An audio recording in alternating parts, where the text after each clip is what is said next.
Hello, my name is Count Lovenstein, and I am going to talk a little bit about how you do an audio implementation in Second Life. Now, I'm doing this in Second Life, but the theory is much the same no matter where you're doing the audio implementation. Whether it's Unity, Unreal, whatever, you'll be following the exact same basic principles. It'll just be stuff like the syntax of the scripting that's different. So let's start somewhere. What you would do first, assuming that you're an audio engineer or have some knowledge of how the basics of operating audio workstations and such works. I'm not going to go into all that because that's a subject for another video, but in Second Life, Firestorm, you go through these menus to upload a sound and go into wherever you keep your WAV files on your hard disk, and whether it's sound you've recorded yourself or got off of the Freesound project, you are probably best working in mono because Second Life, Unity, Unreal or whatever is going to handle the spatialization for you. So you don't want to necessarily take a sound that's already got spatial information, then add spatial information to the spatial information. A, because it's pointless, and B, because it could have side effects with phasing issues and such like. So it's not obligatory, but personally I would always work in mono when I'm doing this kind of stuff, unless there was a very good reason not to. One exception, for example, might be ambient sounds.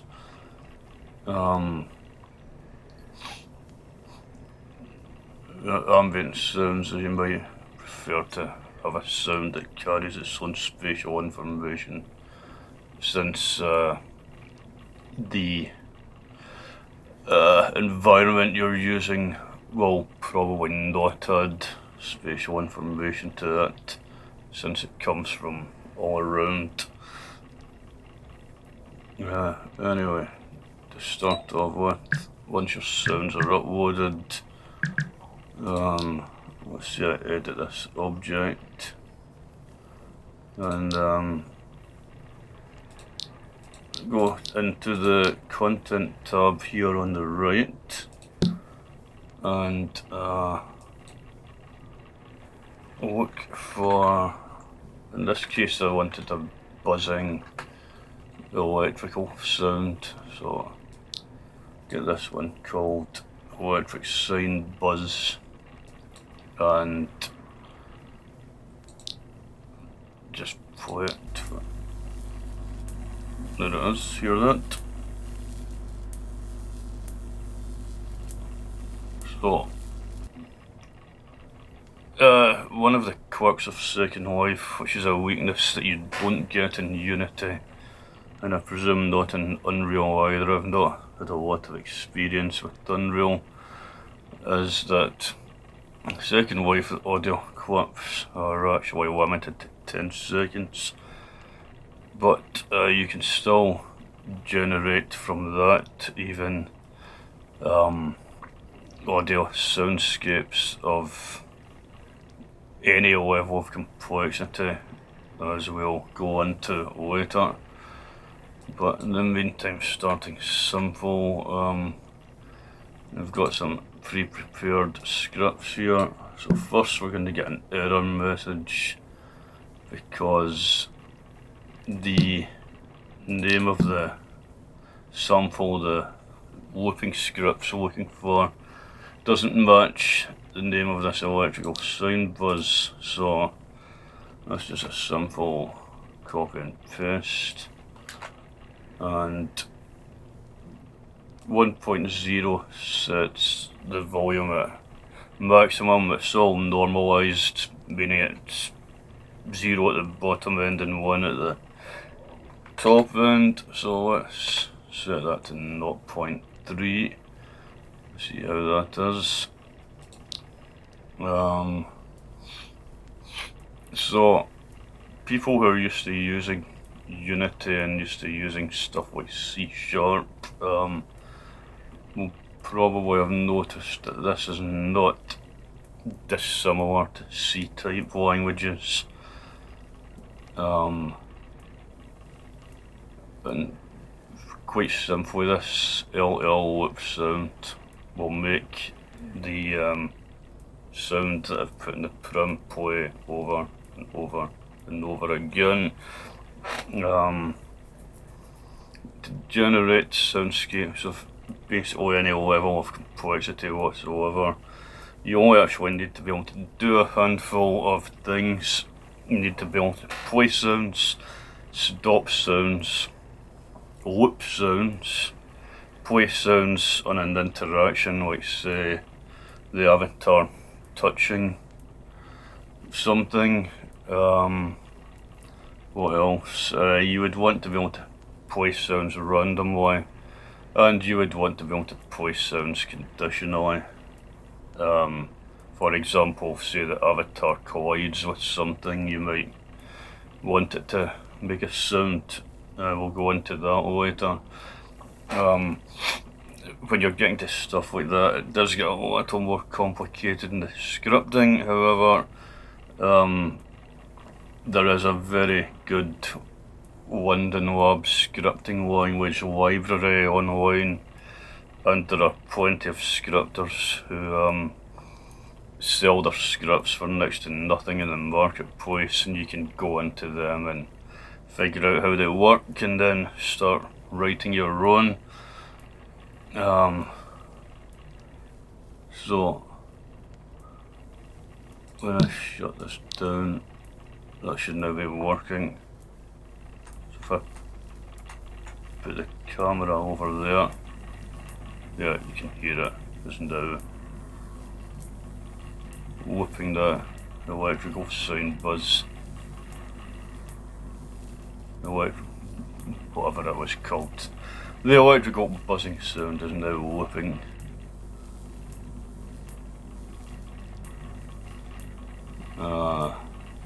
Now, on to the next thing.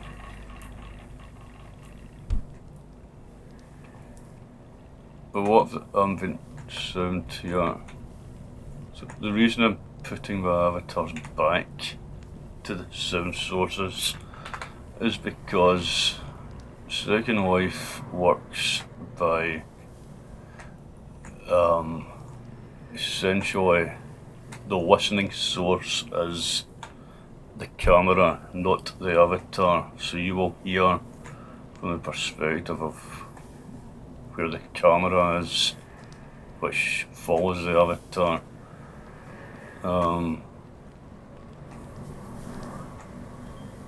So these have made the transparent objects become visible.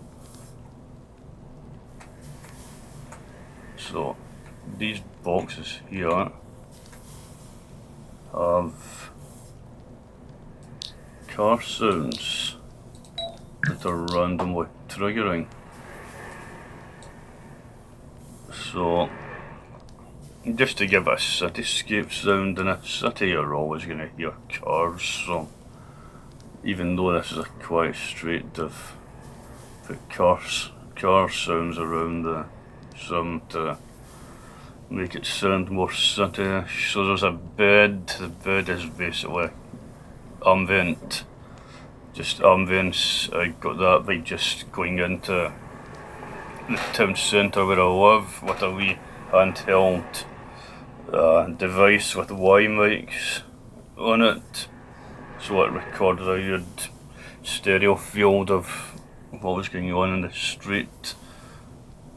I did it at night when it was quite quiet because my centre here is perpetually nightscape. So again with a script, and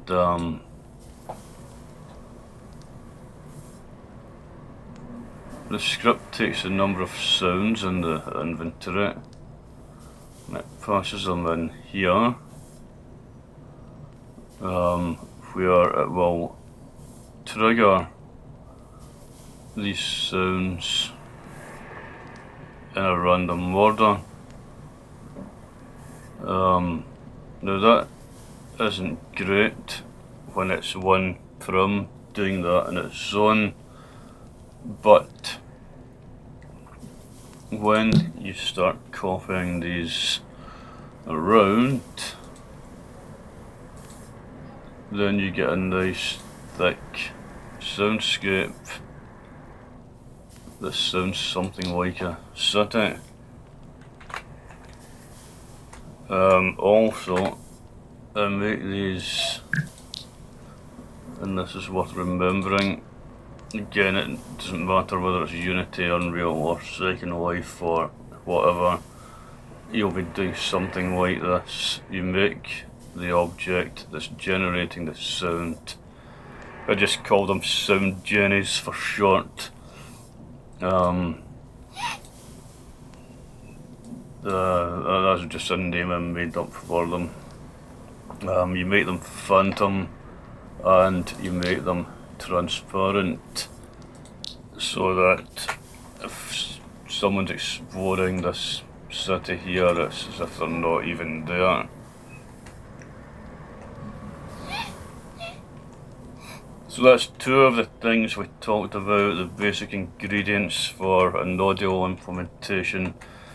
Now, next one, collisions. And before we talk about the scripting for the collisions, this object doesn't necessarily like you putting your own scripts and stuff in it. So what I did to get around that is I just put my own transparent phantom prim right on top of it, so to anyone listening it's indistinguishable which prim they're coming from. And we'll get a play sound on collision script here. Now you can switch this if you change this to false. What this is basically saying, if the prim is phantom, then volume detect is true. You could switch that so it triggers if the prim's not phantom and would make the sound if you bash into it. But that's not what I was trying to do here. And on collision start, we'll play the first sound in the prim at full volume, which is this security scan here. So when I walk through this set of doors in front of me, security scan complete. Thank you for your cooperation. The sound will trigger. This here is a P11. It's an old mainframe computer from the 70s, from before the days of home computers. They were actually quite surprisingly powerful, considering how old they are. I mean, I think it was roughly about the same kind of power as an Amiga, which you would have had in your house maybe 15-20 years later. And that is an authentic sound from a PDP. I managed to find a guy who had rebuilt a PDP and get it off him.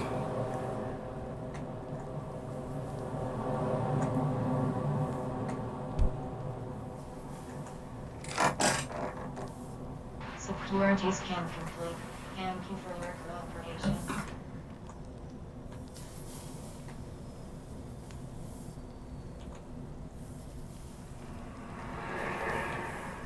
Now this one, I don't think we've discussed one of these yet. This one works if you touch it. Calls are charged at $10 per minute. Please insert your card. Again, the touch script's really simple. Touch start triggers sound, then hear it in maximum volume. As far as scripting goes, you're not going to get much simpler than that. It's literally only a couple of lines long, the rest is just curly brackets.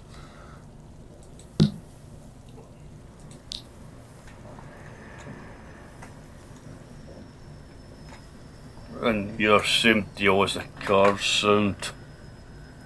I got these recordings on my own washing machine,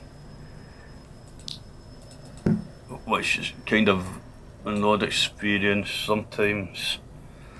Actually come in here and think, when the fuck did I put the washing machine on? Again, it's playing them at random.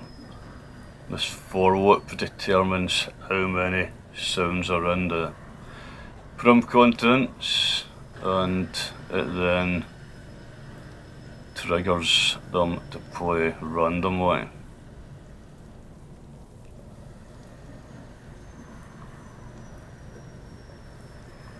And when you start copying them around, it does actually sound like you're in a place with a number of washing machines running.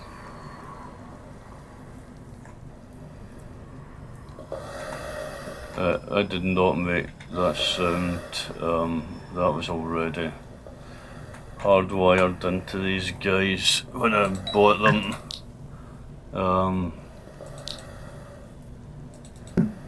So yeah, it's not even going to let me see the script in there. Such as the pity.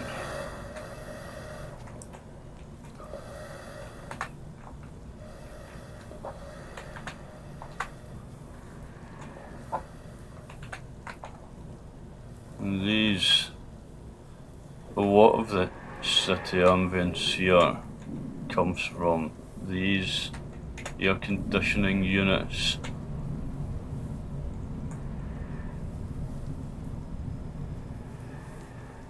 And these, if you look at these buildings, these are everywhere in here.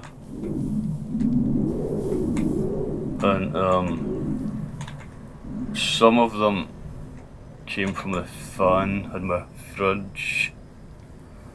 Some of them came from the fan in my computer, which I then pitch shifted down a few semitones. And a lot of it is just that you record a sound and play around with it till it does something cool. The 209, if you hit him in the nose here, it's a touch script again. Please put down your weapon. You have 20 seconds to comply.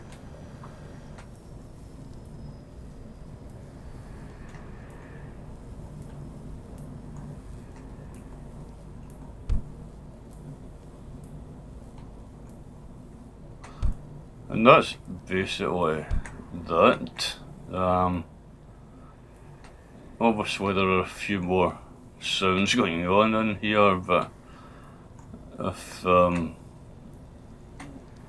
you can loop, you can play stop, loop, mute, no, do volume level changes possibly, trigger randomly, trigger in conditions, and trigger on touch, which is basically triggering in a condition.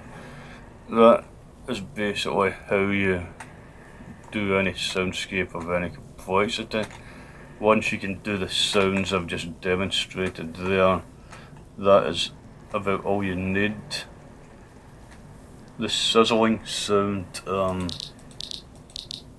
coming from the cooker here, and I put the same one in over here. That came from recording my own frying pan when I was making a fried breakfast. Just recording 10 seconds of frying pan, and then pretty sure it was looping it.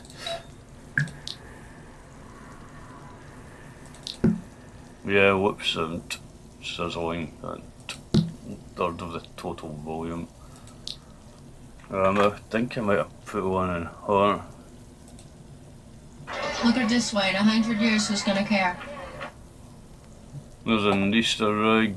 If anyone comments on this, see if you can figure out where that came from.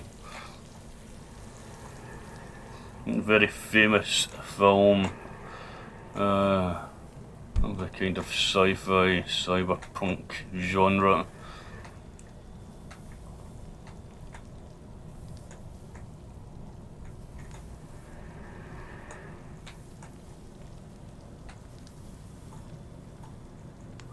And in actual fact, the evil cyborg on it, just for a bit of nerd chat, thought in 6502, MOS 6502 assembly language.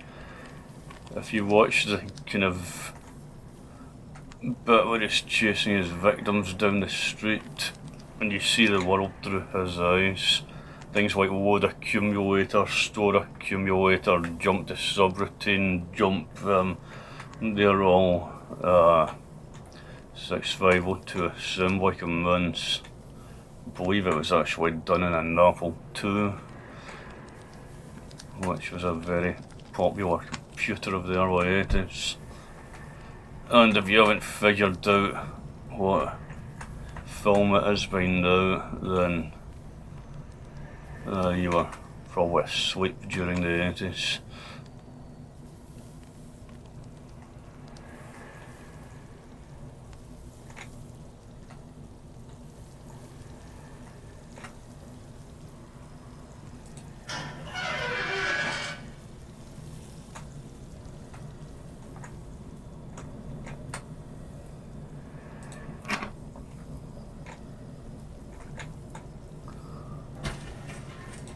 Oh, who left the toilet seat up? And just for fun, you can edit parts of kind of structures like this that are linked into the whole structure with this checkbox here. So if we have full permissions in this one,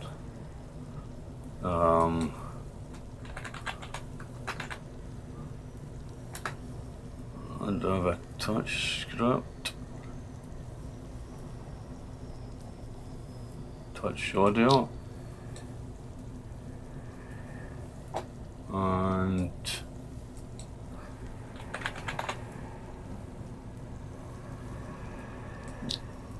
toilet flusher. Now again, it won't like the fact that the name's wrong, however, if I change this... Whoa, why is it not copied that? No. Butterfingers. Right, copy.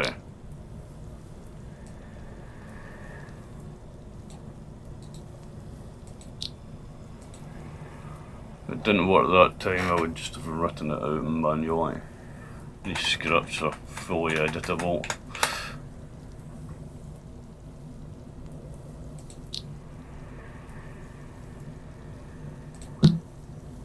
Now, unless I'm much mistaken,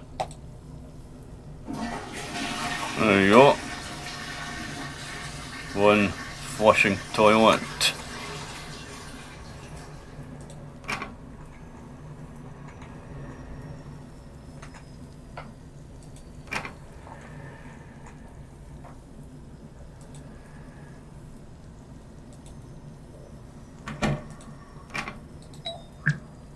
And you can actually, again, need to go to edit linked.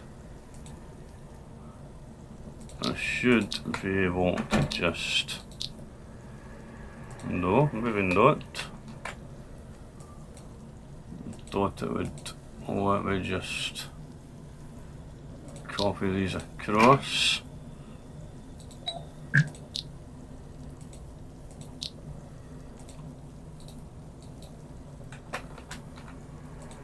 Up.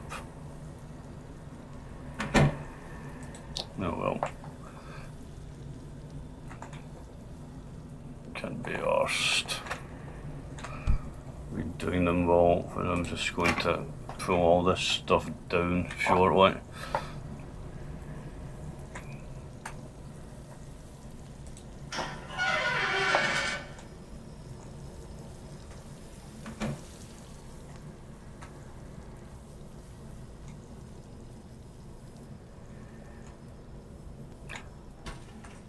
No, the actual fact of listening to this, because it's not been finessed in any way, you can actually hear the wash machines from a way up here, so I'm 14 meters.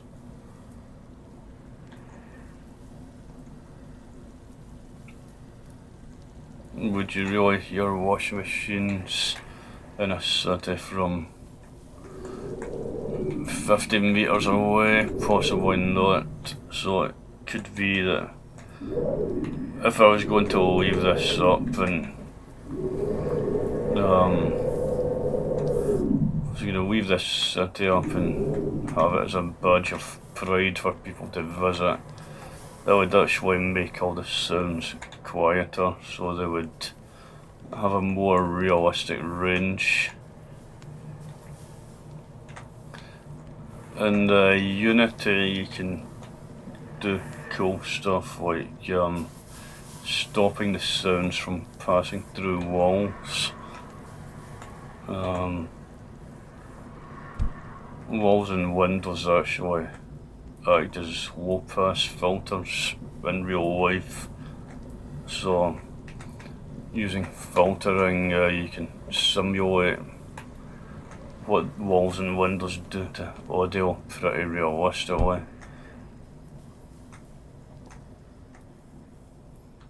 That's probably could be further than most people would go.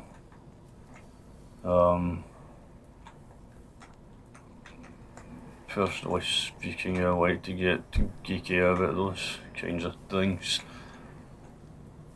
but really what you're trying to do is make it kind of believable.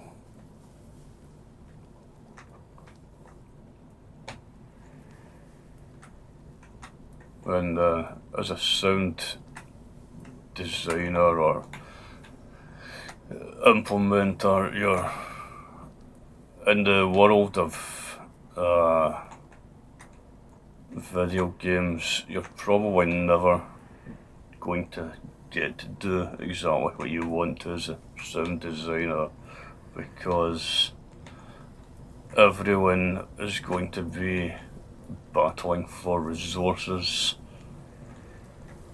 and if it comes a choice between getting rid of that sizzling frying pan, or something a bit more spectacular and important that the game coder wants to do. You know which one's going to go first.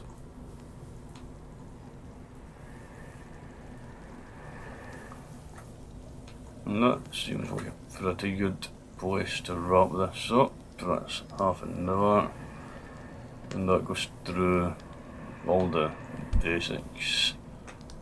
Like I say, in Unity you'd be using C#, and the scripting works a bit differently. You can use middleware solutions like FMod in Unity that let you do a lot more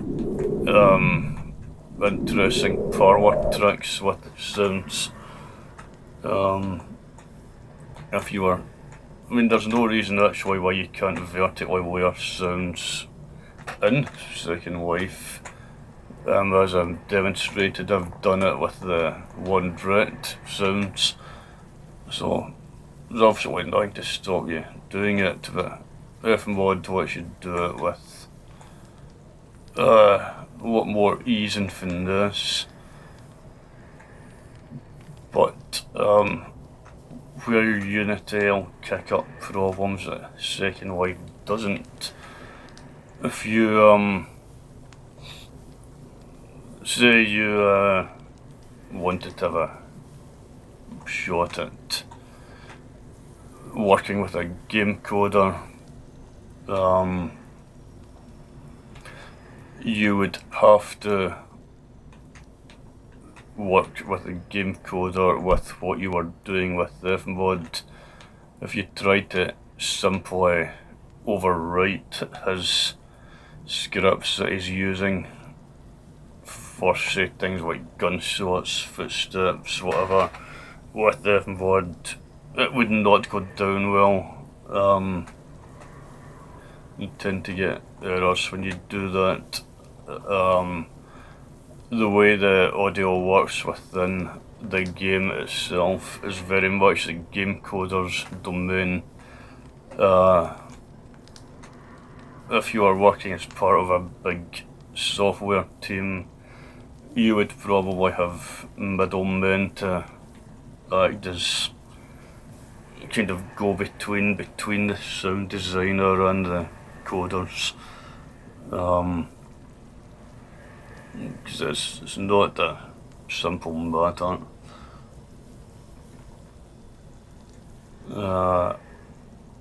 It's a very competitive field, incidentally. Your chances of ever doing a sound design for a AAA game are very close to nil, but that doesn't mean that you couldn't get in with an indie game developer that was doing interesting work you might want to get involved in, because indie game developers are not necessarily audio engineers. And I was actually working with a coder on a project the other day, and they found the language of audio engineering extremely opaque, and concepts that I thought were really simple because I've been playing around with them for 25 years, 30 years, he found quite difficult to get his head around. So, it's definitely not to say the audio guys aren't needed, it's just that you've got all these colleges and universities everywhere now churning out far more audio people than the world actually needs. So getting any paid work in it is very competitive. I actually did some work in the music industry when I was young, and I gave it up after a couple of 2-3 years or something, because I found my soul was actually turning black. It got to the point where I didn't even like music anymore. That's a nasty, shitty industry where people are not at all well treated. So I can assure you, if you're someone wanting to get into this kind of stuff and you do a project with an indie game developer, you're probably going to have a lot more fun and have a happier life. Anyway, enough of that. Call it a day there.